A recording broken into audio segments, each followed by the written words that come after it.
Mos e lini këtë dhikër para gjumit asnjëherë. I dërguari i Allahut Muhamedi alayhis salam i mësoi Aliut radiallahu anhu dhe Fatimes radiallahu anha një dhikër madhështor për ta thënë para gjumit. Nga Aliu radiallahu anhu transmetohet se pejgamberi i Zotit Muhamedi alayhis salam më tha mua dhe Fatimes: kur të shkoni në shtrat, thoni Subhanallah 33 herë, Elhamdulillah 33 herë, Allahu Ekber 34 herë.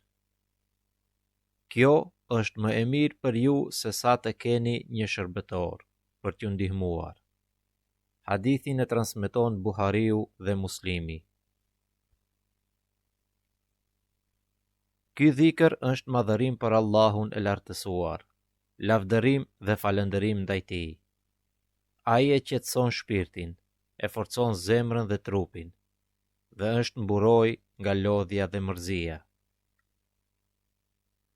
Dietari i madh Imam Neveviu, Allahu e mëshiroft, thot: ky dhikër përmban madhërim, falënderim dhe lavdërim ndaj Allahut fuqiplot, dhe kushdo që e praktikon këtë nuk do të jetë i lodhur.